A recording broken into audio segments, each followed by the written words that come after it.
Hello and welcome to Being Well. I'm Forrest Hanson. If you're new to the podcast, thanks for joining us today. And if you've listened before, welcome back. Many people struggle with people pleasing, overthinking, or the general fear that they've done something wrong. At the heart of these patterns is what we call the fawn response, a survival strategy where we keep ourselves safe by keeping other people happy.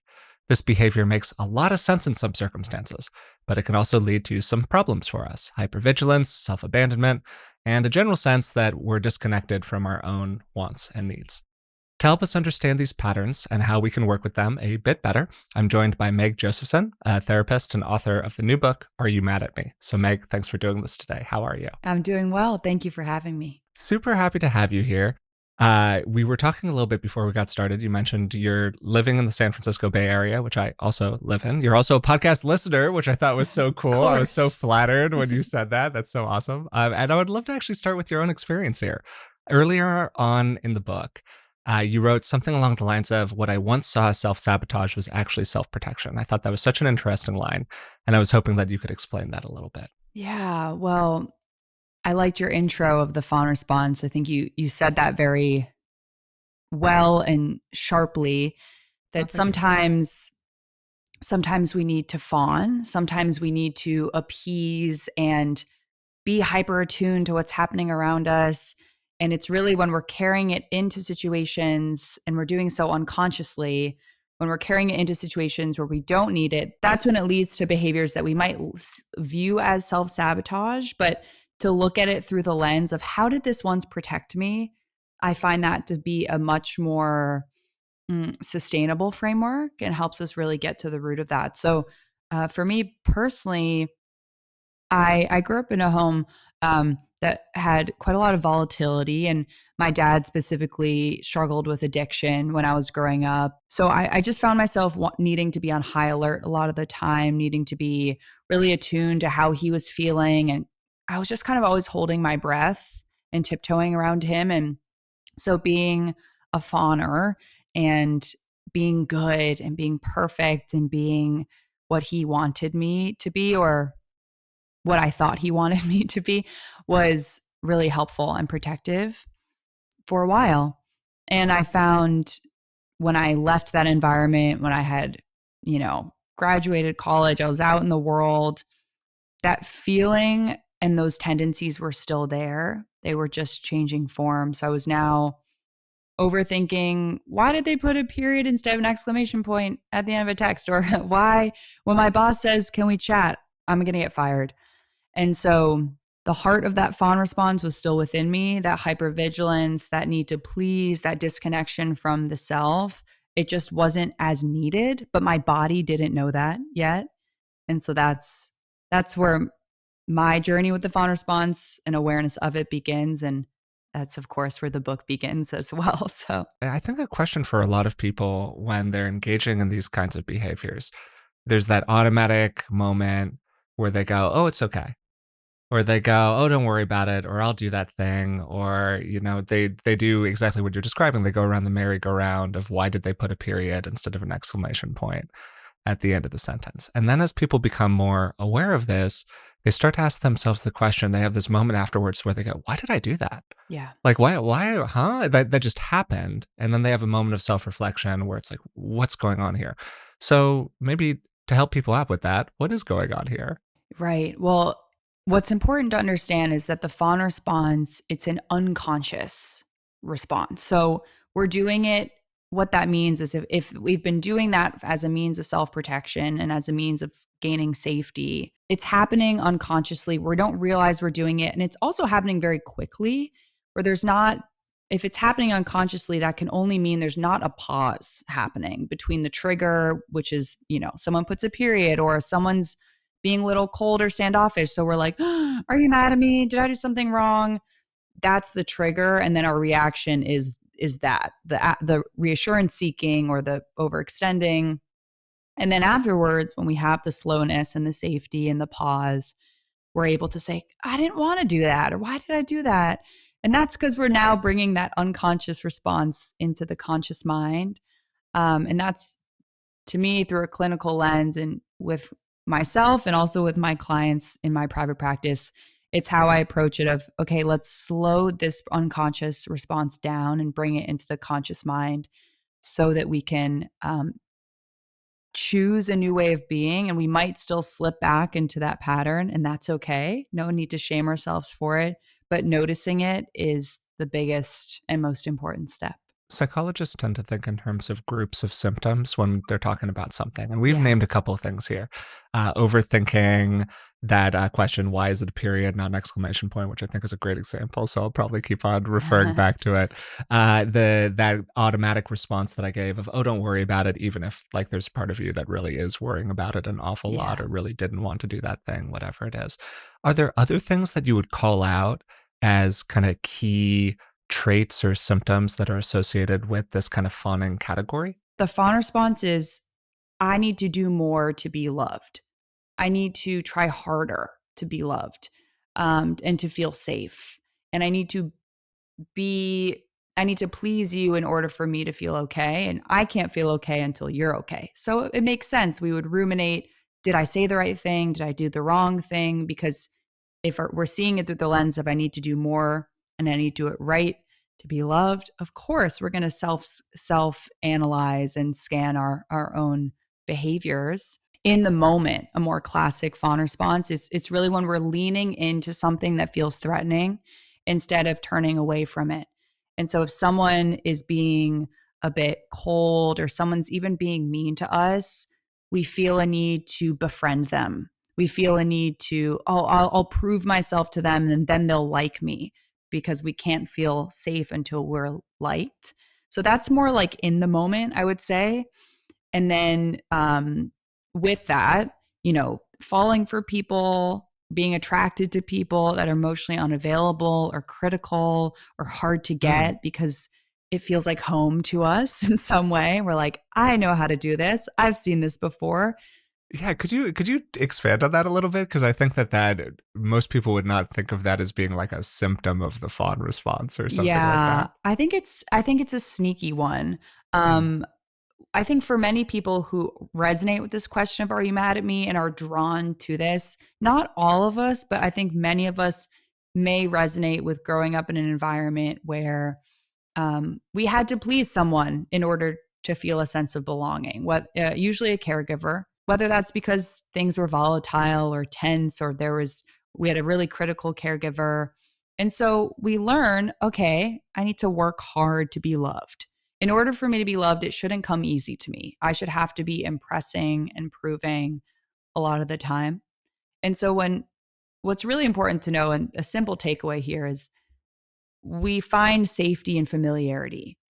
And something will feel safe to us just because we've seen it before, even if it's not actually good for us. And so if we come across people later in life who remind us of that, oh, I need to work hard for them, I need to prove myself to them, that feels in a weird way safe because we know how to do it. We're like, I've seen this before, I know how to act. This role is familiar to me, versus someone that was, if someone's really steady or non-judgmental, that might feel actually really boring and can leave us feeling like, well, I don't know how to act with this person. So I realize I diverted a little. Should I go back into the symptoms? I thought that was great for starters and just generally useful for people in terms of identifying some of the kind of unexpected aspects of it that might be affecting their life, Yeah. because we can think, I think, really easily in terms of, I have an anxious temperament, is how a lot of people kind of think about this inside of themselves. I'm a little anxious by nature. I get kind of stressed out in social groups, and my focus is on maintaining the peace between my friends. I'm kind of the diplomat inside of the Yeah. space, and like if somebody's mad at somebody else, I'm kind of the go-between that's making that work. Okay, people have that model. They might not have that model of, well, this is why all of my relationships go a little sideways, or why I don't feel like truly satisfied inside of myself when I'm in these kinds of environments. And so I think that just highlighting that as like a pain point can help people with oh, I can now see this in myself in a way where maybe I couldn't see it in myself before aspect of it. So I think it's totally great that you're doing that. If there's anything else that you want to call out here, then by all means. Something that you just brought up brings up, I think, a really important piece of the fawn response, which is, well, we touched on silencing our needs. We're so hyper attuned to what other people are needing and feeling and wanting. So in order for us to successfully do that, we have to disconnect from what do I want? What do I need? What do I feel? And so that can make us, we feel quite far from ourselves because we're just kind of morphing ourselves to be liked by everyone else. There are a couple things that go hand in hand with that.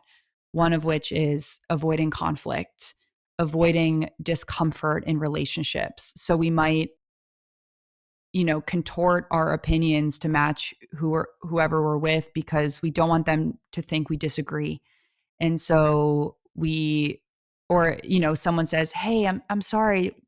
Was that hurtful to you?" No, it's totally fine. No, it wasn't at all. And maybe it actually was. And so we're swallowing that anger or that resentment. And because, we may not be able to say no or set boundaries, all with the motive of keeping the peace.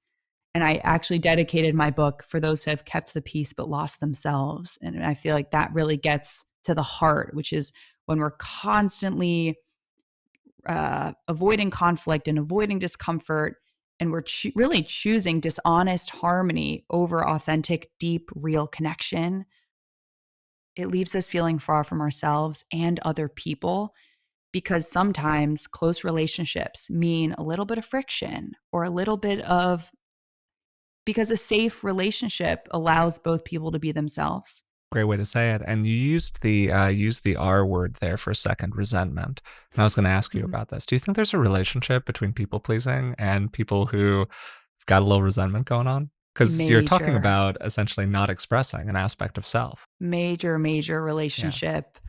Oh, resentment is so huge. And I think, well, in general, emotions are something that a lot of fawners, we don't have a close relationship to our emotions, specifically anger and shame and resentment. Resentment is so important. It's communicating something to us. It's saying, a need isn't being met. Something isn't right here. A value of mine is being compromised and I don't feel seen in my needs. And I think for many of us, whether it's because we witnessed anger being handled in a dysregulated and unsafe way, and then when we felt anger, we I don't know anyone who was told, "Oh, you're angry, honey. That's so great. This is good. Let's be with this anger." I don't Some very progressive parenting right yeah, I there. don't and so I think naturally we learn to shove anger down because we don't learn how to process it, and it's just information. But when that happens, when we swallow that anger again and again and again, it doesn't go anywhere. It just gets stored and it festers and turns into resentment. And so I always say resentment is the most important emotion for a fawner to get to know because it's a sign that you're abandoning yourself in some way. It's a sign that you're neglecting yourself in some way. And even just to start with what need of mine isn't being met here, I think is a really good place to start. And allowing that emotion to be there. Nothing's wrong with me for feeling this way. Um, Allowing it to exist is really important. So this whole thing is a stealth wants and needs conversation, which I love, and you probably know that I love if you've listened to the podcast before. This is like a huge topic for me. I think Mhm. that 80% of what we explore on the show ends up getting back to this in some kind of a way. Yeah. The ability to connect with your own wants and needs, to figure out what they are, and to care about them as much as you care about the wants and needs of other people. If you can do that, is if you're able to then find the courage to express them, a Yeah. great antidote to this whole thing for people. Not perfect, it's not a silver bullet, but it's a great place to start. But whenever I talk about wants and needs on the podcast, and you're already starting to bring them up here, somebody almost always comments something like, sure, that sounds nice, but I have no idea what my wants and needs are. Yeah. I look inside and I just do not find them. I don't know where they are. I don't know how to get in touch with them. Like, it's great if I could figure out what they were, but I feel like I'm sort of drawing a blank here. What do you find tends to help people with that? Well, first, I would say, of course. Of course. After years of not having the pause to ask yourself those questions. If your job has been to be hyper attuned to what other people need first, how would you know that? That makes so much sense. I have a scene in my book where I just graduated college. I'm standing in the aisle of Bed Bath and Beyond, and I'm looking for Is that still in business? I'm not sure. Hope it's okay. I have no idea. Probably somewhere. Online I hope retailer, so. retailer, I who hope it knows? has Yeah. sustained. And I remember looking for towels and thinking, I don't even know what my favorite color is. And I felt so much shame for that. I remember thinking to myself, am I just copying other people's personalities? Am I just a medley of other people and I'm just choosing what I like from other people and I'm creating this thing I call me? Meg, if you answer that one, you'll have answered one of the big questions in psychology. So, good Yeah, for you there. I we're think we're still trying. working on that We're one. But trying. anyways, Well, and so that question is so daunting because I think identity is such a daunting question. But I find a really good place to start is, first of all, to not attach to this. Who am I? As if it's this fixed thing. mm, We're changing. Our needs are changing. We are changing. And so I think a good place to start is, how about just right now? Who am I right now? What do I need? What am I feeling right now? And truthfully, and this is really a thread throughout the work I do, and is to start with a pause, because just by pausing and first looking in before looking out, we're creating an opportunity for something new. And even if that in that pause, what comes up is confusion. I don't know. I don't know who I am. That's you knowing yourself, because you're identifying an emotion that is coming up for you, which might be confusion. How many years did you go and not even acknowledge that confusion? And so it's not that knowing ourselves means feeling confident in that person, but it's actually just witnessing whatever is arising in our internal landscape and allowing for that to be. That's knowing yourself. And so celebrating those small wins of like feeling anxious, feeling confused, feeling lost, that is closeness, because we're taking a moment to be with what is. is there a typical arc that you went on with this work or that you see your clients go on with this work? So you're talking about having these moments and an additional recognition of these moments of, oh, I don't know. Or I don't know which color of towel I like, or wow, I'm noticing that I'm stressing out over the period rather than the exclamation point, whatever it is. So we've got that kind of self-awareness aspect that comes in. Yeah. And implicit in that is space. In order to develop some self-awareness, you need room to create some self-awareness, right? If it's like a live fire demo all the time and we're in an extremely stressful situation, we don't necessarily have that kind of space. So maybe there's implicitly something there about, um, can you place yourself in safe and supportive environments where there's the room to do that kind of an Hmm. exploration. From there, what kind of tends to happen for people, or is there a way that they sort of progress through these stages of recognition? Yes. Well, my mind goes in two directions with this. I would say if I'm zooming out and looking at the healing in general of the fawn response, I really intentionally structured my book to mirror this arc. And this is how I think about it personally. It's how I witness it in clients, which is, first, what is the fawn response? What's happening here? Recognizing it, that awareness piece that we were talking about. I really intentionally put an entire chapter about grief and anger.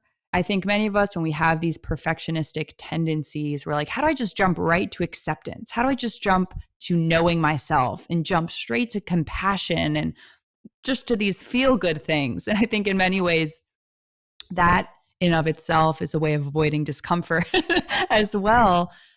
I talk about grief because for many of us, we are grieving something here. We're grieving a childhood we didn't have. We're grieving a parent relationship that we won't ever have.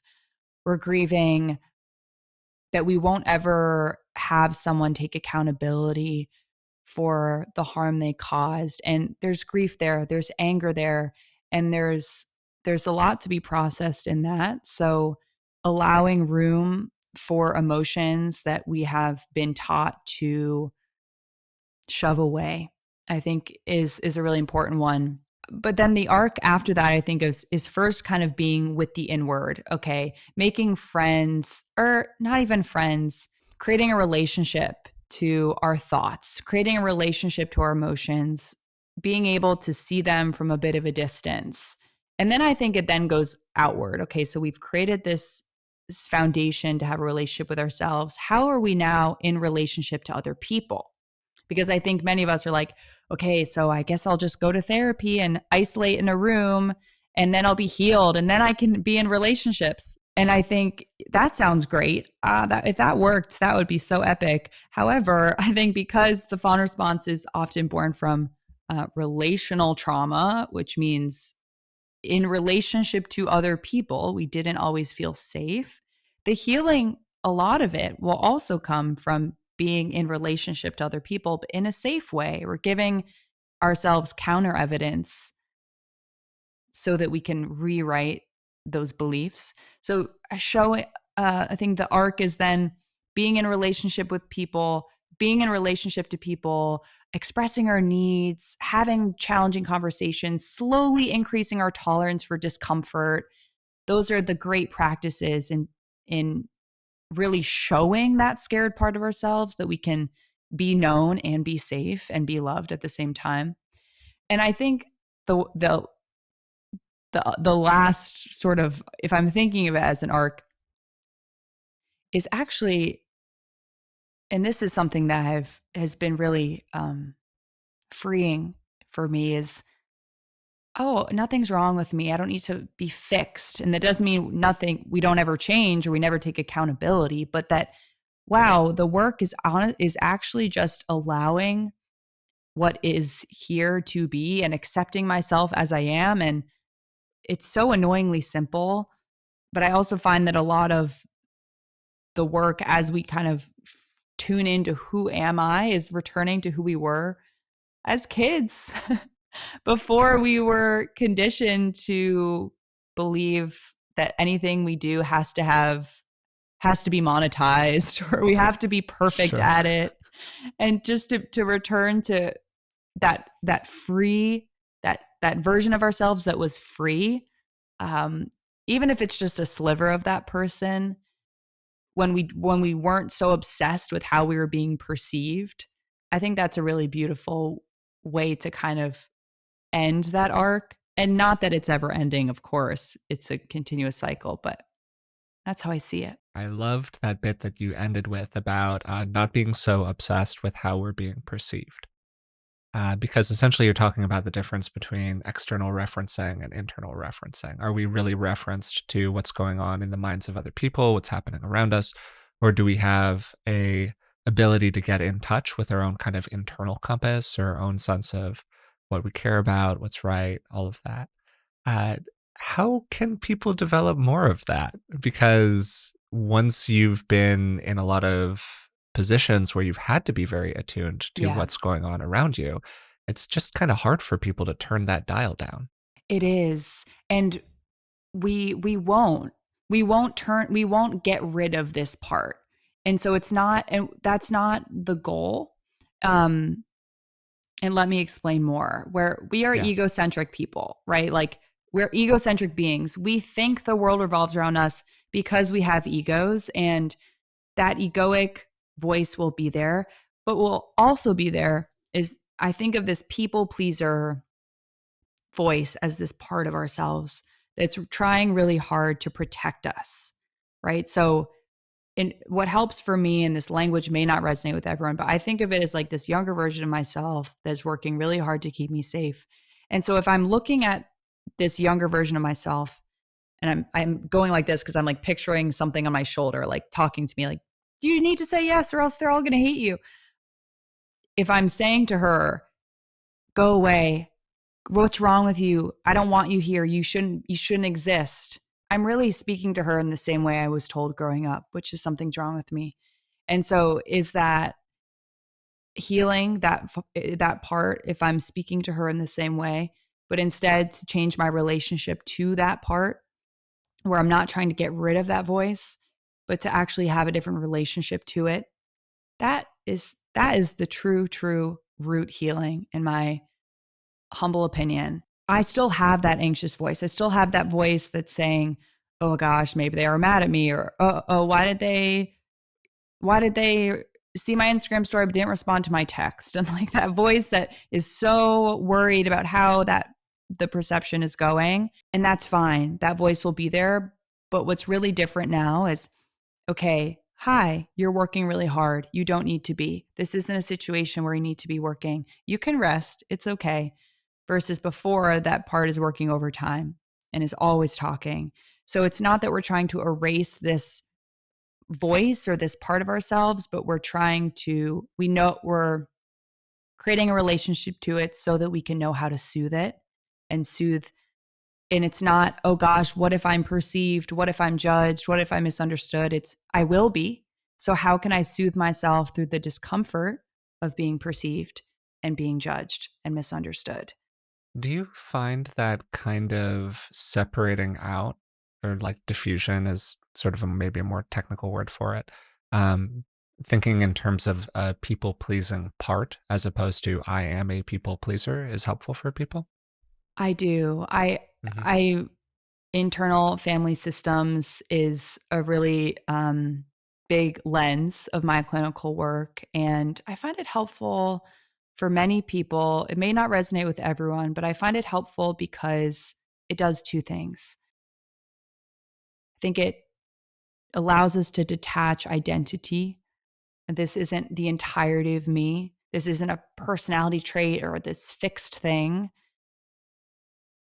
And it also allows a lens of compassion naturally because we're acknowledging that this is a part that's trying to protect us and it's serving a function.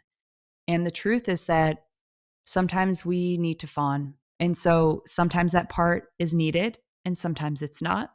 And I find it helpful in the processing of that function. If you're comfortable talking about it, and you don't Yeah. have to talk about this, are there things that you have done in your work with that aspect of personality that made it easier for more of your kind of adult self, your thinking self, your that sort of part of who you are, to say to the pleasing part, "Hey, got it, understood, but I don't need to act from you right now in this particular kind of a situation." I think we can go more specific. I think this is just the first thing that came to my mind was I find such relief in fall and winter. And I realized it's because I can have like a reason to slow down and a reason to stop. And it's like I have a built in nature based excuse in that way. And what I realized was, oh, I think that's true, but also I was relying on the seasons to make excuses for me because I couldn't speak up for my own needs. So I think allowing myself to say no, allowing myself to say, that sounds really fun. I'm really tired. I'm gonna go to bed early tonight, and let's rain check. I'll see you on Sunday instead. Um, and it feels so basic to say it, but just a true speaking up for my needs in whatever way, shape, or form that they're arising. To jump in here real quick, Meg, Yeah. I think that's huge because you're developing a sense of trust with the part. The part begins to believe that you're somebody who can speak up for your own needs and will take care of it. And it doesn't need to be taking care of you or protecting you all the time. Well, that's exactly it. Yeah. That's exactly it because we can't trick ourselves into trust.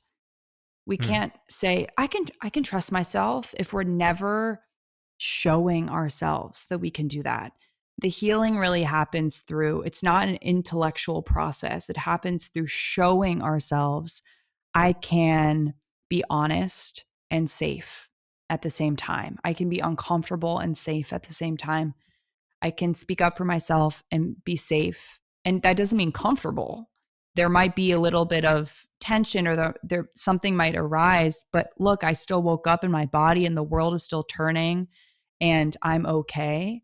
Each time that we show ourselves that we're not fawning and still safe, um, we're showing that part. that it can trust us, that we are the parent now, we're the adult in charge, and that it can rest. And so that's why healing is really slow and subtle, and it happens over time because that part needs counter evidence to know for that to be true. There have been all these instances where people pleasing has worked. Okay, great. So now we need more counter evidence to show that part. I don't need to people please, and I can still have relationships and closeness, if not more of that. Another thing that can make this tough for people is that compassion is a good thing. If you're being compassionate and supportive of other people because that feels good and supportive to you, great. That's not what we call people pleasing. That's not necessarily this kind of protective behavior. But people who find it easy to fawn can sometimes have a hard time distinguishing between that like good compassion and Yes. the phrase I know for this is called idiot compassion. It comes from a Buddhist teacher, Trungpa Rinpoche.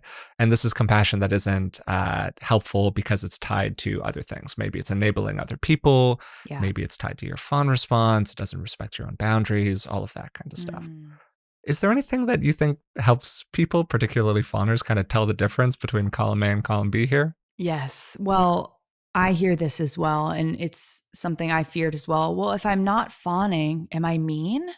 Am I Mm-hmm. cold? And everyone just thinks of me as this like stiff person that's so boundaried and I can't.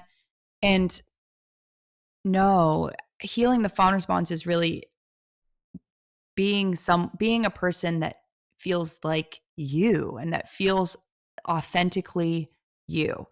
And I can make it more granular. I talk about the difference between being nice versus compassionate. Nice is about how you're being perceived. I want to be seen as good. So I'm going to say no. So I'm going to say yes, even though I want to say no, because I want them to think I'm good. I want them to think I'm Mm. easy. Compassion, I think, it's a sensitivity to suffering, and it's with the commitment to alleviate long-term suffering. And so compassion sometimes means saying no, sometimes means that sounds so weird. Sometimes means, is that am I speaking English? Does that sound I, weird? I think you're I think you're Okay. killing it here, Meg. I wouldn't stress about it too Okay. much. Yeah. Okay.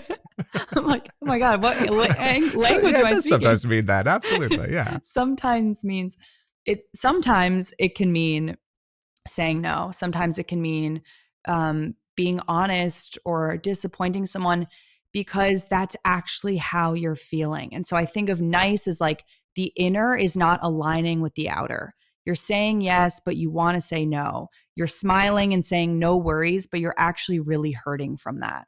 Versus compassionate, there's a kind honesty. It's like it's how you're feeling inside is mirroring how you're acting. And of course, in a kind way. But for me, the difference is like, am I abandoning myself or not? What the reason why I brought in the definition of compassionate in that clinical sense is that alleviating long term suffering is because sometimes we're nice as a way to avoid short term discomfort, but at what cost long term? If in our relationships, we're never being honest, we're never speaking up for ourselves, we're never telling people how we really feel. Yeah, you're going to end up in a lot of superficial relationships. Exactly. There's quite a loneliness here where I know I felt this and sometimes still do this feeling of like, people can only see me when I'm on, or like people can only see the like perfect part version of me.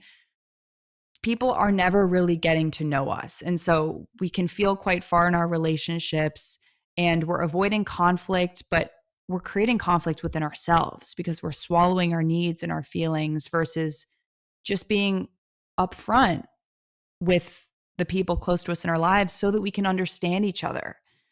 I think there's something important to say here, Mm. though, which is in some of our relationships, that honest conversation can't happen. In some of our relationships, the other person won't be able to hold it. They're not built that way. Yeah, and they might not be in this lifetime. Yeah. And that's hard, and that's where maybe some of the grief work comes in. But what I always like to say is, okay, that honest conversation or that honest acknowledgement, if it's just internally, if you can't have the conversation, that it's either going to lead to more closeness in the relationship, like, oh, wow, thank you so much for telling me that. I really understand you now. Or it's going to lead to clarity. I can't expect this from this person. This person isn't someone that I can have an emotionally intimate relationship with. So either way, there's something to get and there's something to feel and there's some discomfort waiting for us. It's just a matter of which one. We'll be right back to my conversation with Meg in just a second. But it's come to my attention that over 60% of the people watching this video right now are not subscribed to the channel. So if you could take a moment, subscribe to the show, we'd really appreciate it. Thanks a bunch.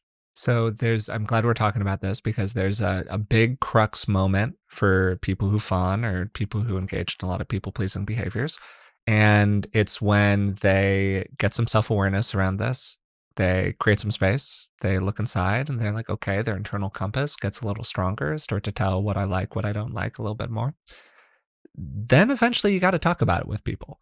Yeah. And there's typically more of a social moment where somebody sticks up for themselves, to put it a certain kind of way, in a way where maybe they wouldn't have done that in the past. They express a need. They say, I hear where you're coming from, but I would really rather just not do that today, whatever it is. This can feel fairly small to people on the outside of this request, but often to the person making it, it really feels quite big and quite scary. And I'm wondering if you have any guidelines, recommendations, Yeah. thoughts about this for Oh, people that might kind of help them out with this part. yeah. Well, I like how you said that. Of it, it might feel people might be like, yeah, no problem. And on the inside, there's that guilt of like, oh my God, I said no. And I can't believe they probably think I'm so mean. And what's important to understand, first of all, is, being honest and being clear in your communication might feel aggressive if people pleasing is your baseline, but that doesn't mean you're being aggressive. Like, it's all relative to what you've known.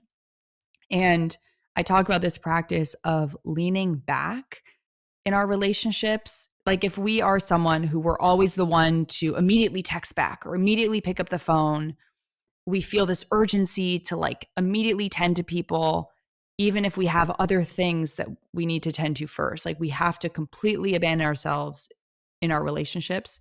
Leaning back might look like,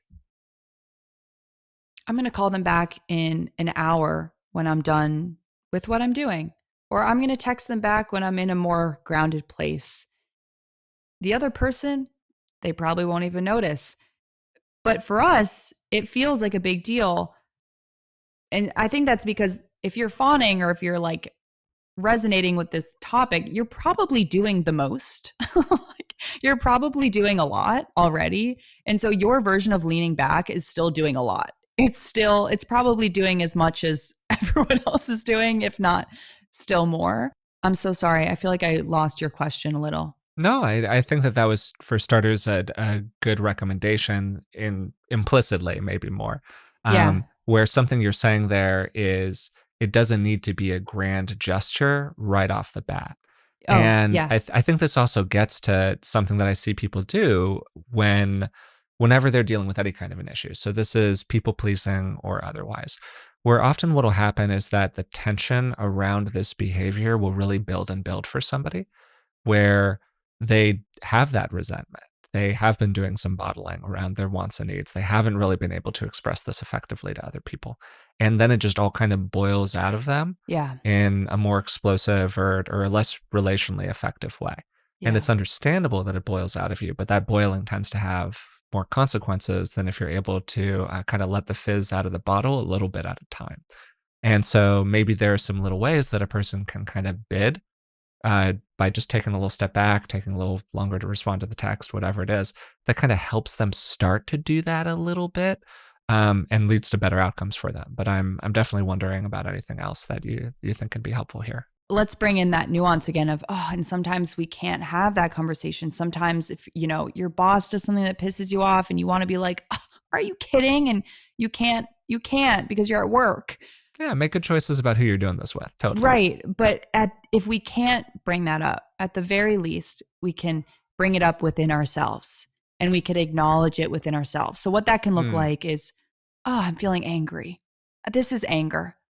I'm feeling resentment. And it can just be a simple labeling practice internally within ourselves. And whether that can be in all situations, but I think that's always a good place to start, is to Hmm. acknowledge and label, or it doesn't have to be a label, just naming, what is this? What am I feeling right now?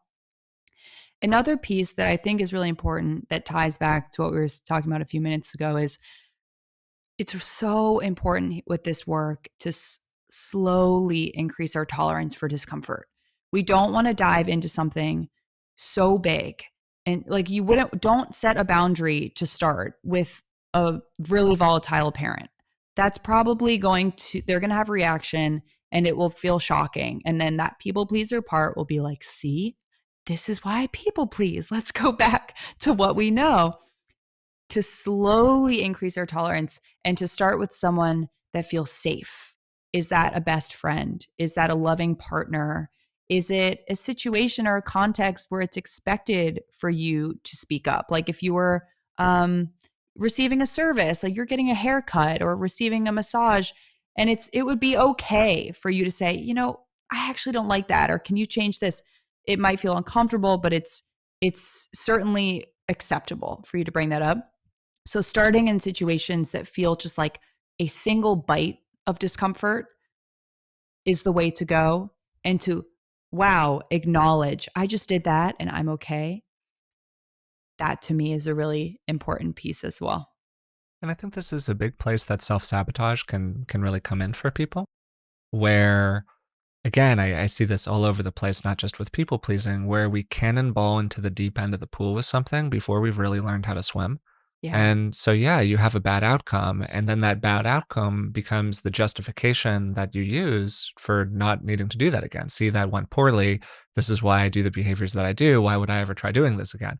So, in a weird way, I don't know if this is like a subconscious thing I or see what you're what's going saying. on here, Yeah. but there is sort of this weird way that we kind of sabotage our own success and then go like, oh yeah, that's why I don't do it. It's like, well, yes, but you were sort of your own worst enemy there. Yeah. That's really well said. And I think that ties back to the familiarity, and like Hmm. the mind will think of anything to bring us back into the familiar. I do think there's also a layer of perfectionism here that creeps in, of like, we are holding ourselves to these very high standards. And I'm like, okay, now I need to be perfect at setting boundaries. So I'm just going to go, it's all or nothing. I'm either not setting boundaries or I'm perfect at them. And so to allow for just one tiny step, to allow to try something in the 1% more than what we were doing before, can feel a little intolerable to the part of ourselves that expects perfection. um because we're like, what's the point if I'm not perfectly healed, or if I haven't fully achieved this level of healing? What's the point of doing it?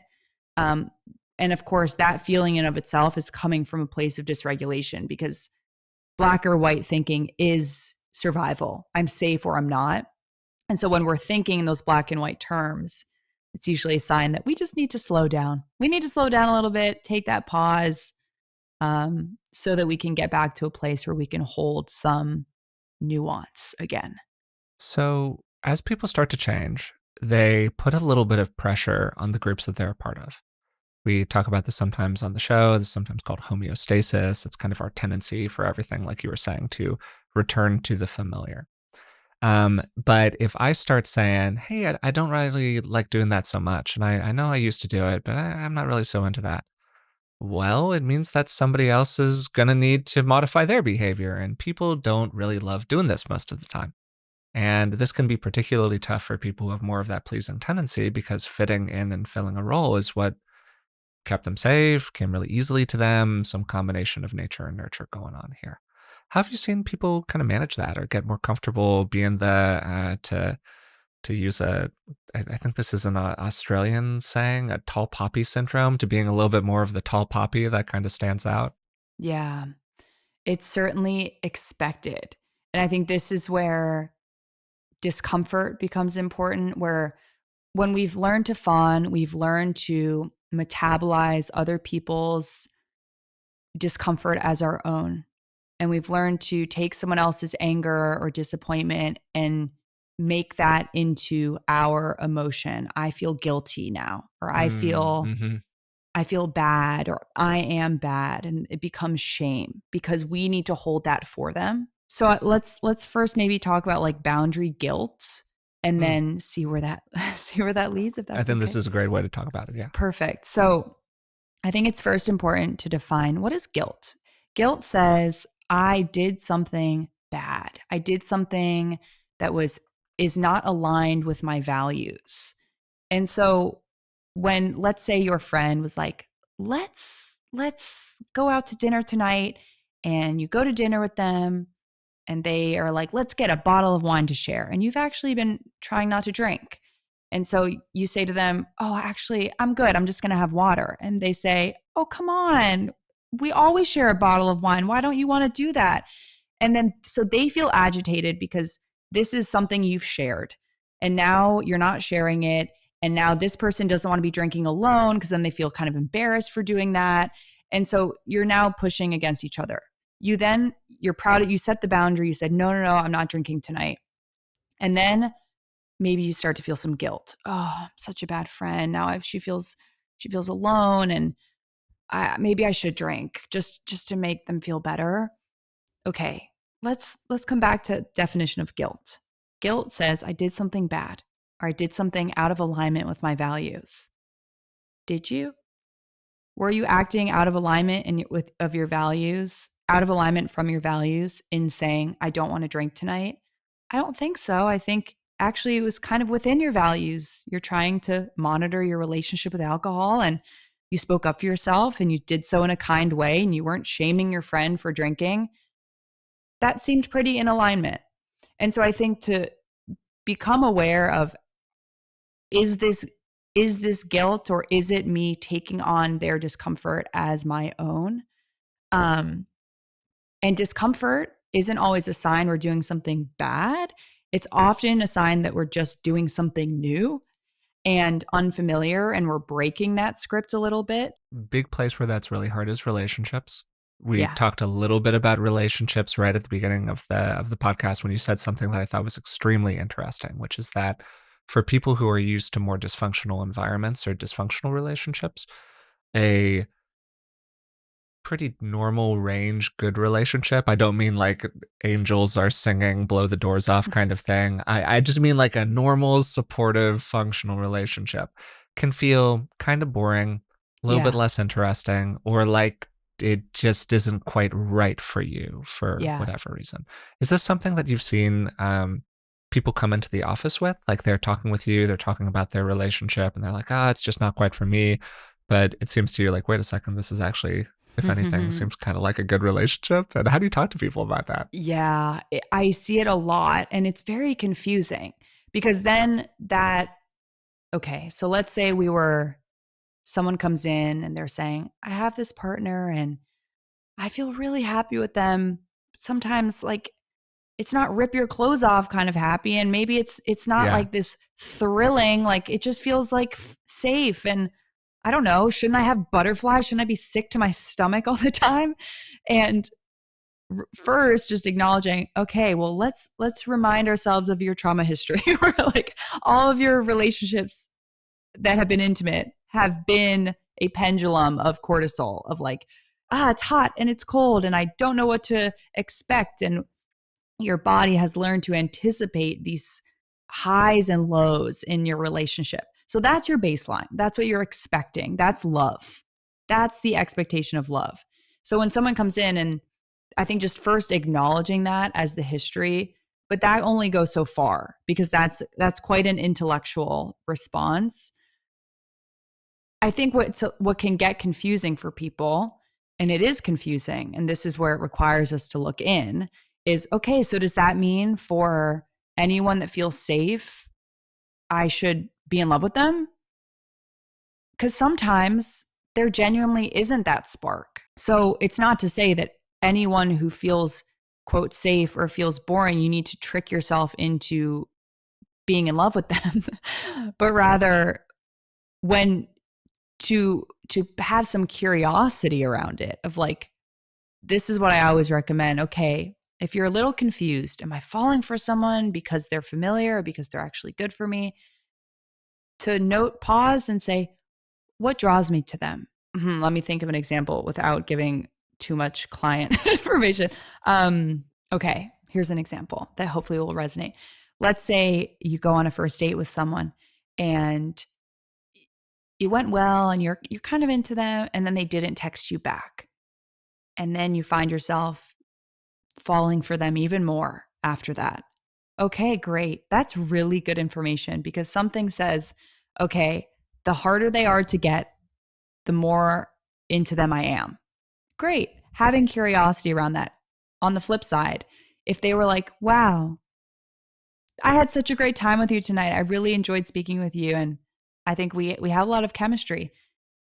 Does that give you the ick? Did you get, did you pull away from them because they expressed interest in you? Like Yeah. that Does the flip I had a side. great time tonight text actually sort of turn you off? Totally. It's like, oh, because I'm so used to people being kind of mean to me or people not giving me compliments. So I have to work hard for it. And just having awareness around what pulls me into them and what pulls me away, I think is a really good place to start, so that we can just have curiosity of where is this coming from. But ultimately, only you can know, do you like them? Where is this coming from? Who am I attracted to and why?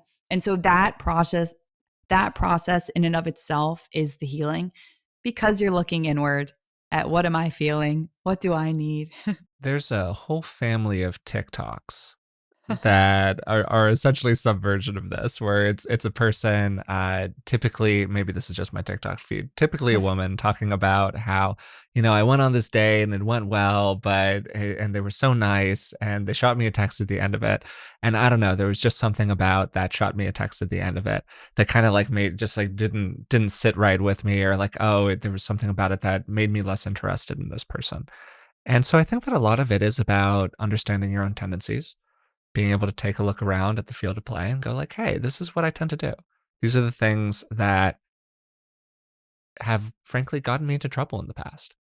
This is often associated with a little bit of an aging process for people too. Maybe I'm able to say this at 37 and I wouldn't have necessarily said it at 27, but that perspective of like looking back through the Rolodex and going, wait a second here, what's my pattern and how has this worked out for me in the past? Yeah. And then, like, okay, what do I want to choose that's a little bit different? Can already be a great, reflective, useful process for people. We can't choose something new. We can't change anything until we've become aware of it. Um, and just being curious about it. To go all the way back to the title of your book, Are You Mad at Me? It's essentially an expression of hypervigilance. You're constantly scanning for somebody who might be mad at you, and then you're going, okay, what can I do to make this better so that I can stay safe? Are there any things that you've found in particular that help people with the hypervigilance aspect of this? Yeah. First, want to say that, are you mad at me? I think sort of like sub questions of that might resonate, that also speak to the hypervigilance. Am I in trouble? Is something wrong with me? Am I pleasing you? Do you like me? Did you think my joke was funny? Like these sort of, am I enough for you? Am I doing enough to please you? So what's important to know is, a lot of times when we're in the state of hypervigilance, our mind is conjuring up scenarios and instances that aren't true. We're thinking about stories or this worst case, or, oh my gosh, I said this and they must have thought this about me. So now this is going to happen. And we're creating these stories that are not rooted in reality. The power of shifting our first, noticing, and how annoying that I keep saying that, but it really is so the practice, noticing that we're going there and shifting our focus to what's real and true right now. I have this acronym in the book called NICER, which was supposed to be like funny because be nice, but it's actually, we're being nicer, and it's a mindfulness acronym. And the R in NICER is return to what's real and true right now, bringing our focus to our breath, bringing our focus to any sounds in the room. When we're in genuine danger, we don't have time to do that. We don't have time to notice our breath or to take 3 belly breaths. We don't have time to do that. And so by shifting our focus to what's real and true right now, we're telling our bodies, I'm safe. That's not happening. Hypervigilance and this "are you mad at me" thinking can be so hard because it feels very real.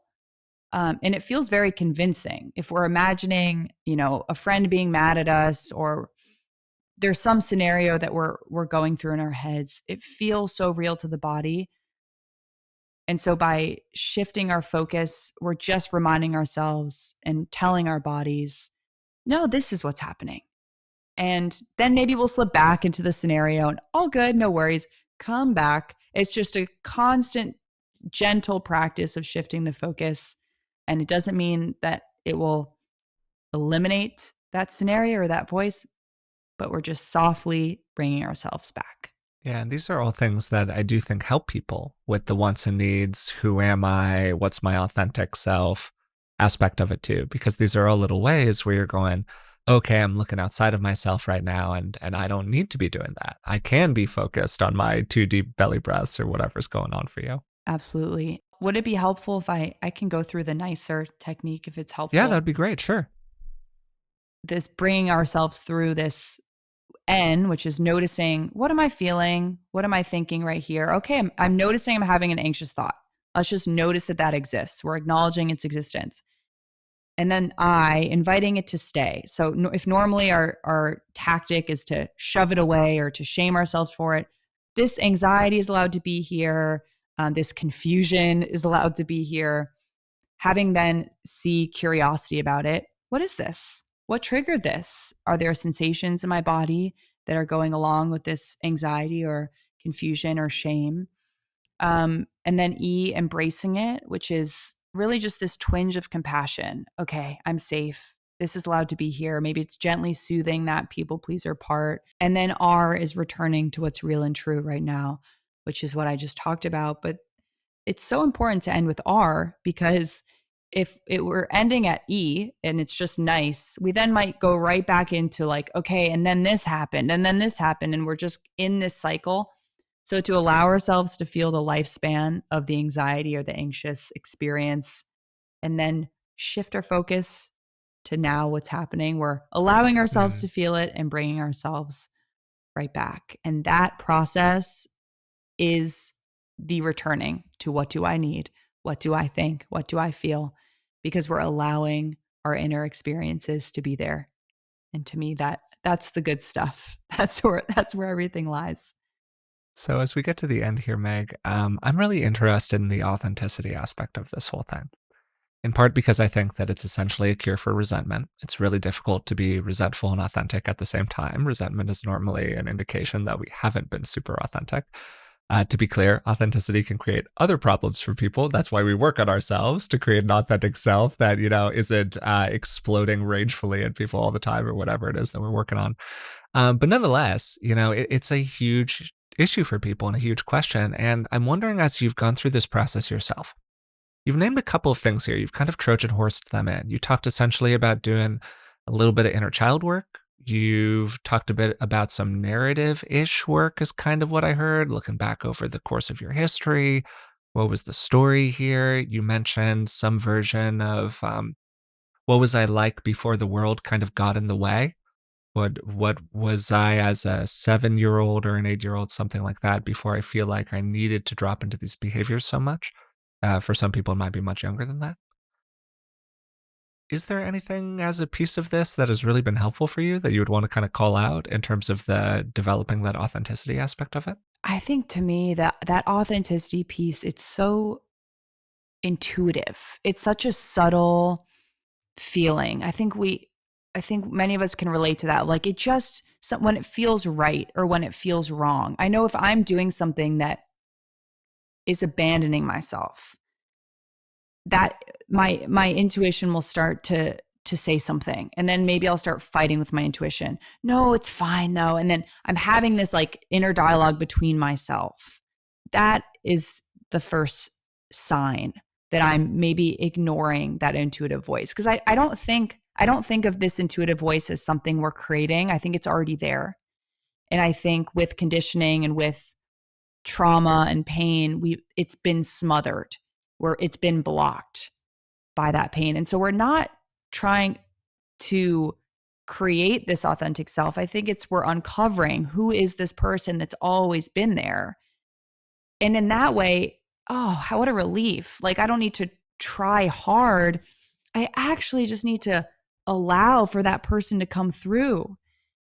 And I feel an exhale in thinking about it through that way, where it's not because the fawn response is so rooted in trying harder and doing more. Oh, can I access more quiet?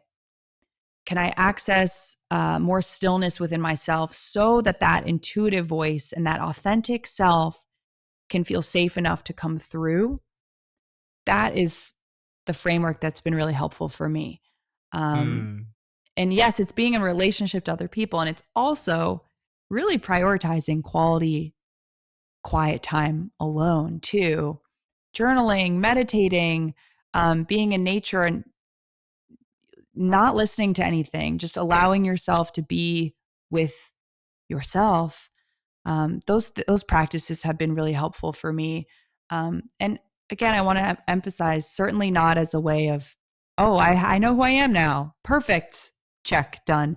But I I know myself now in this moment, and that person might change. I'm not attached to who this person is, but I trust myself to return to who I am, whoever that is, whenever I can remember to. I think there's a huge question here for people around where are they directing their interest? Is their interest mostly in what's going on in the minds of other people, what I need to make them feel in order for me to be good or safe or whatever it is? Or is Yeah. your interest mostly internally directed? And it's going to be kind of 60-40 either way, because we Yeah. need to care at least somewhat about what's going on in the minds of other people, and we need to care at least a little bit about what's happening inside of us. Yes. But it's about Yes. where we split in that 70-30, where we split in that 60-40. And I think for a lot of people who have that more people pleasing tendency, it's really more like 90-10. There's kind of 90% interest in the outside world and kind of 10% interest in what's going on inside of me. Um, and the more that we can get that to a more balanced distribution, the kind of better off people will be most of the time. Yeah. I I love also think that. that there's something that's very humanistic in what you're saying, where there's sort of two ways that we can view people. We can view people as basically problematic, and so we need to do a lot of work, like you're describing, in order to deal with our problematic nature.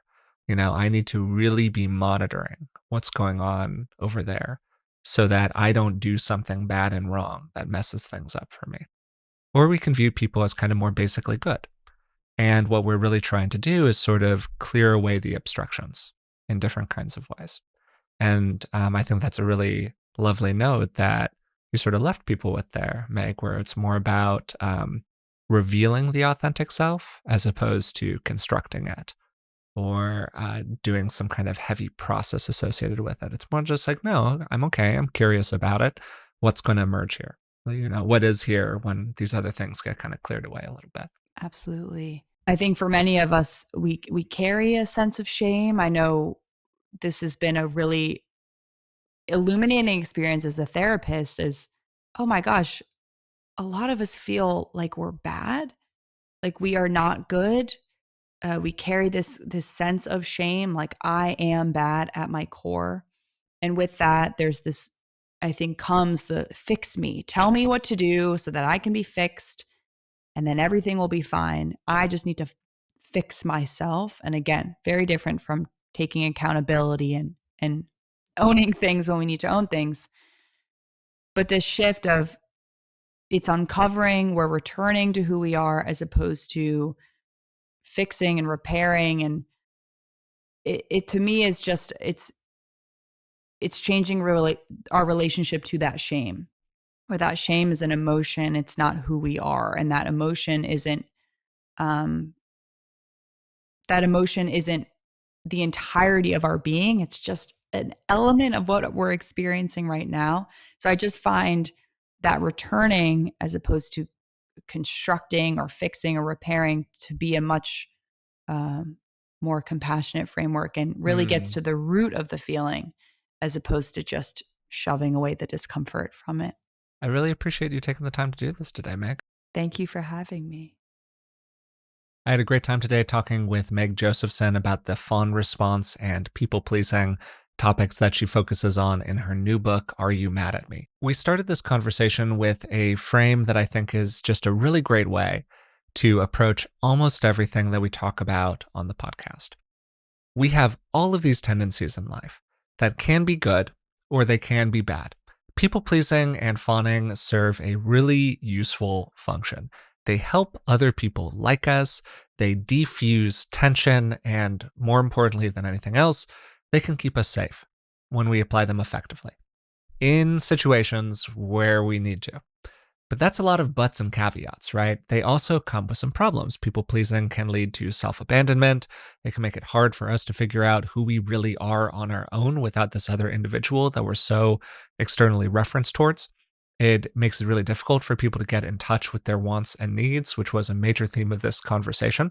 And it can lead to an overall sense, as Meg said early on, I think really effectively, this kind of question of, wait, am I a real person? Do I have things that I like, or am I just kind of mirroring what I see other people like? So the question with almost everything that we talk about on the podcast is, how do I get the useful stuff out of this without getting trapped in the habit of doing it when I don't need to? Coping mechanisms can be really helpful for people. We need coping to get through the world.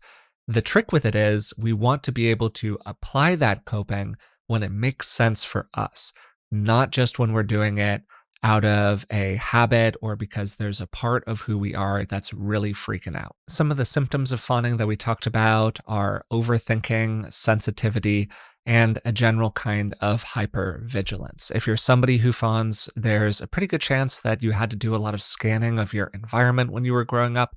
This is not true for every fawner, but hey, these kind of developmental experiences that people have when particularly they have a caregiver who was a little explosive, a little bit difficult to manage, well, that can lead to an assessment of your overall environment as a pretty unsafe place to be. And when we figure out that an environment is unsafe, we've got a whole bunch of strategies that we can use. We can try to fight the unsafe thing. We can try to run away from the unsafe thing. But if you're a 5-year-old, there's probably not a lot that you can do to fight your environment very effectively. For many 5-year-olds, they also can't run away from their environment very effectively. They're kind of stuck. So what do they have left? What they have is either freezing or fawning most of the time. And that's why you see the freeze response and the fawn response are so closely associated with complex PTSD and other kinds of traumatic experiences. I asked Meg what we can do about this once we've figured out that we are a bit of a fawner. And over again, her response was really consistent with what I said in the beginning part of this outro. The problem here is when we do these tendencies automatically, when we don't want to, when it's kind of a betrayal of self to do them. So the question becomes, how do we get more at choice about this whole thing? And the answer is a simple one. It's also not an easy one. A lot of the time, it's to pause. It's to take a breath, take a step back, buy some time, do what you can do, so you're not just moving directly into the response. So you've got a little bit of space around it. One of the things that helps us make this space longer, increase that distance between a stimulus that we receive and our response to it, is a lot of self-awareness work. It's learning about ourselves, it's seeing our environments more clearly. Sometimes it's feeling like you've almost got a third-person perspective on your thoughts and your feelings. You want to be a little bit careful with that because that can get a little dissociative if you're not careful about it. But just a little bit of separation, so we're not so linked with it, can be helpful for people. And that's where the language of parts can come in, where it's not so much I am a people pleaser, it's more I have a part of me that wants to people please. And I get that that can sound kind of semantic and technical to people. If you're listening to this, like, how big of a difference does that make? Actually, I got to say, from personal experience, it makes a big difference. Because what we're doing is we're sort of pulling apart the different characters inside of the mind. We're getting a better sense of our internal playing field. We're going, okay, there's that people-pleasing tendency over there. There's the part of me that didn't get what I wanted for a long time. Oh, okay, guess what? There's a lot of resentment over there. Got to keep an eye on that. And you just kind of develop a better internal sense of the cast of characters. Once you're able to put a name to these things, you start being able to recognize them when they pop up in real life, where you go, oh, I feel mad. That's a little bit about fill in the blank. And yes, you can get a little too self-analytic about this, or a little too kind of trapped by self-awareness if you're not careful with it. We've done episodes on that in the past. It is certainly an issue for people.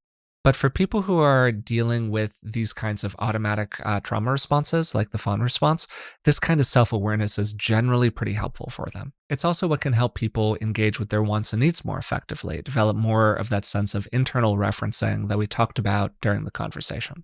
Another topic that came up that kind of surprised me is we talked about relationships a little bit, and particularly how people who have these fawning tendencies can often get trapped in patterns in relationships where what is safe, what is comfortable, what is somebody else showing an interest in you actually feels a little uninteresting to them because they're used to environments where they need to sort of constantly prove their worth to other people. So somebody getting to the end of a date and going, hey, I had a great time. I would love to see you again. It's like, well, where's the thrill in that? But when we take a little step back, we can see pretty clearly which one of these relationships is more likely to give me what I want.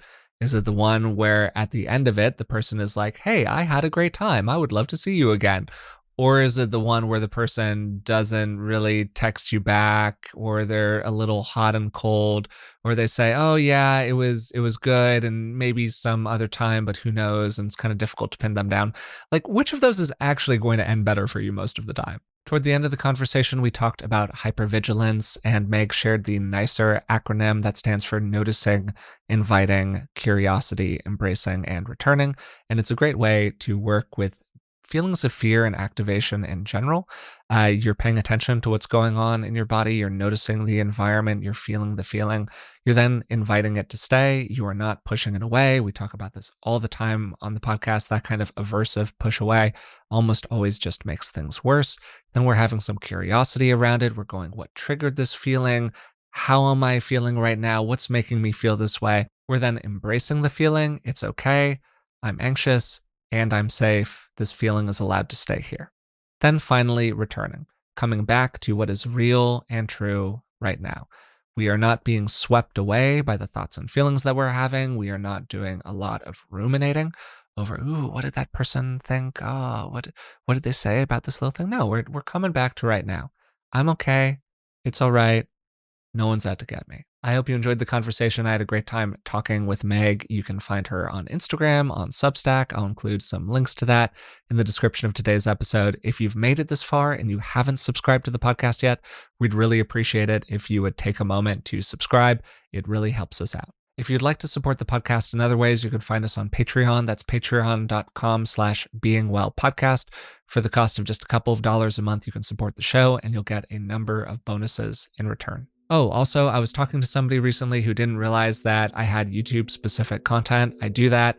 I have some short videos on a number of topics. I'm probably going to be creating more of those in the future. So if you're just a podcast feed listener, it might make sense to follow me on YouTube as well. Once again, thanks for listening to the show. It means so much to me. I just really appreciate how many people listen to the podcast. It is so cool that this is the work that I get to do. So, thanks. I don't know a better way to say it than that. Thanks. I really appreciate it. And until next time, I'll talk to you soon.